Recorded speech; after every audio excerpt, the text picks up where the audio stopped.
ओम नमो शिवाय। हरे कृष्णा। आपका दिन शुभ अति मंगलमय हो, इसी कामना के साथ आज 10वें अध्याय की कथा श्रवण कराने जा रही हूँ। मन, वाणी और कर्म को शुद्ध करते हुए कथा का श्रवण करते हैं। 10वें अध्याय में विकुंडल द्वारा ज्येष्ठ भ्राता की मुक्ति का उपाय पूछा गया है। महर्षि वशिष्ठ ने राजा दिलीप से कहा कि देवदूत के वचन सुनकर विकुंडल श्रद्धा से गदगद हो उठे। उसने कहा, हे विष्णुदूत, आपने मेरी अज्ञानता का अंधकार का नाश कर दिया है। अब कृपया मुझे मेरे बड़े भाई की नरक से मुक्ति का उपाय बताइए। विष्णुदूत ने कहा, हे वैश्यवर, यदि तुम अपने 8वें जन्म के तमाम पुण्य अपने बड़े भाई को अर्पण कर दो तो तुम्हारा बड़ा भाई नरक के घोर कष्टों से मुक्ति पा सकता है।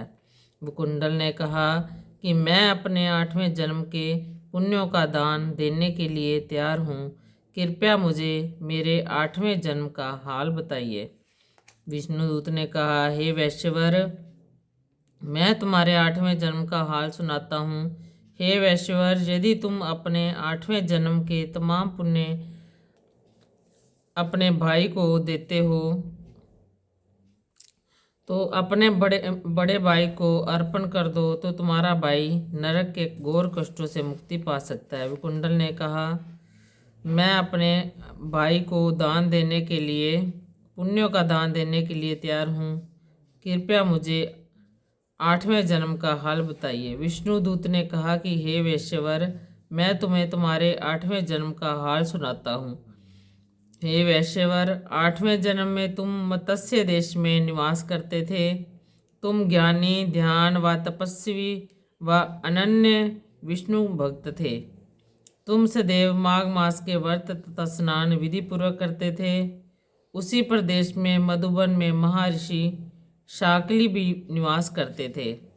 उनकी पत्नी रेवती भी सती, साध्वी, धार्मिक व पतिव्रता स्त्री थी। रेवती भी साध्वी, धार्मिक व पतिव्रता स्त्री थी। रेवती ने 9 पुत्रों को जन्म दिया। ऋषि के 5 पुत्र ध्रुव, शशि, बुध, तार तथा ज्योतिष्मान अग्निहोमी थे। वे धार्मिक रूप से गृहस्थ आश्रम में जीवन व्यतीत कर रहे थे। महर्षि के शेष 4 पुत्र निर्मोही, जीतमय, ध्यान काम तथा गुणाती, विरक्त तथा पूर्ण सन्यासी थे। उन्होंने काम, क्रोध, लोभ, मोह, अहंकार, वायु, शीत, उष्णता इत्यादि को वश में कर रखा था। एक दिवस मध्याह्न काल में चारों योगीजन तुम्हारे द्वार के निकट से गुजरे। तुमने उन्हें देखा और आग्रहपूर्वक अपने घर ले गए। वे महीना माघ मास का था। तुमने अत्यंत श्रद्धापूर्वक उन साधुओं की यथा योग्य सेवा की। चारों ऋषि तुम्हारी भक्ति भावना से अत्यंत प्रसन्न हुए तथा तुम्हें हृदय से आशीर्वाद दिया।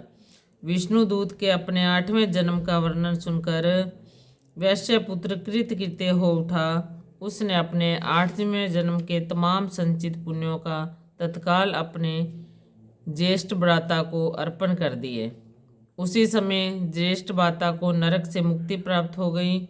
उस स्थान पर पुष्पों की वर्षा होने लगी तथा देवदूतों ने अत्यंत प्रेम पूर्वक दोनों भाइयों को स्वर्गारोहण प्रदान किया।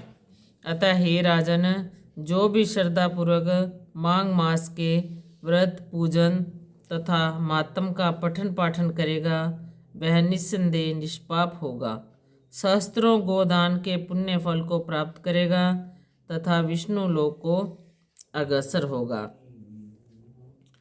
बोल माघ महात्म की जय। इति 10वां अध्याय। कर्पूर घोरम करुणावतारम संसार सागरम भुजगेन्द्रहारम सदा वसंतम हृदयारविंदे भवानी सहितं नमामि।